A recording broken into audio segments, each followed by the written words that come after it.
Time now for First Alert Weather with meteorologist Rob Nucatola. All right, let's get started on that 24-hour temperature cast. Got some numbers near 70, a few in the 60s. We're going to find more that start with a 6 tomorrow and especially later this week. We see some changes in our forecast, but of course, Hurricane Milton is going to take center stage. I think today our afternoon temperatures with some more sunshine, didn't have a whole lot of that over the weekend. I think they'll get into the mid 80s, and I'm expecting things to be a little drier, a little cooler, a little bit more comfortable for us overnight tonight. Now, I still see all these clouds and even some sprinkles to our far southeastern areas. That's where the clouds are going to be the most stubborn and they're going to linger the longest. A lot of our forecast changes dramatically as we head to the north and to the west. So almost kind of like the tale of two different areas. More north, more west, more bright, more dry. More south, more east.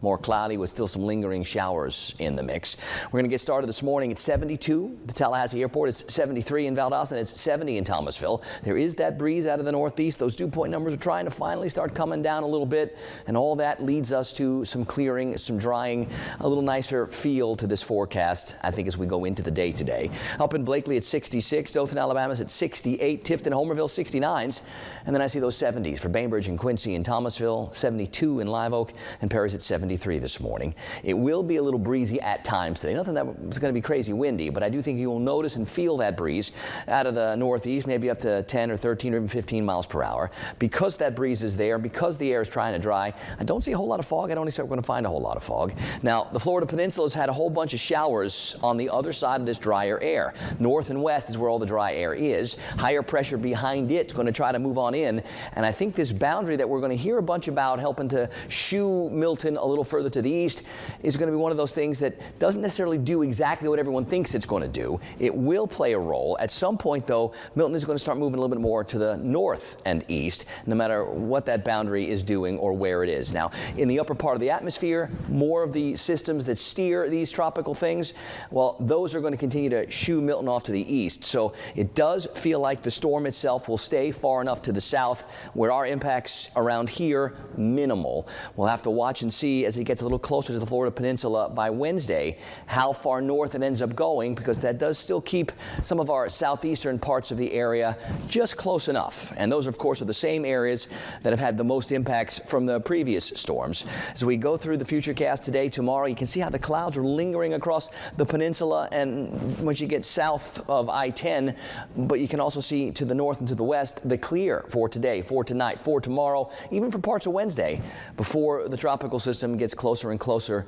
to the Florida Peninsula. And the where in the Florida Peninsula is still to be determined, and that's what we'll be watching very carefully. The latest information just getting in at 5 o'clock. The winds around that core up to 100 miles per hour. It's moving east-southeast at 8, so we'll watch and see. It does look like it's going to stay on that more south of east projection for a little while, and then as we get to Wednesday, now it's going to start really turning a little bit more towards the north and east.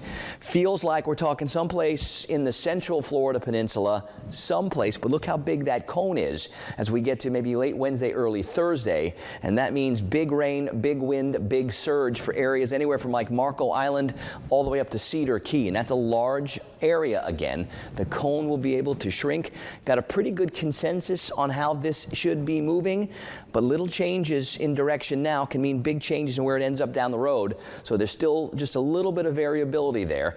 And of course, with our area being on that northern periphery, that's awfully close. So lots to watch with Milton. It is going to dominate the headlines for the next couple of days, and it is going to be a big deal for the Florida Peninsula, especially like Wednesday afternoon, Wednesday night, and Thursday. It should get across and out and done with us Thursday, Friday, and things should start to clear up for the weekend. Now, this is what it looks like, and sometimes that eye looks like it's starting to form in there. The storm is getting stronger. You can definitely see a little bit more of a south of east movement to it. The more south it goes now, that will adjust that path down the road a piece. So we'll be watching this very, very carefully, especially as it gets closer and closer to the Yucatan. That could also play a little bit of a role. I am expecting a little drier air and a little shear to start impacting this by Wednesday also. So there are other factors that are in in the way, in addition to that boundary that hopefully will keep it away from our area.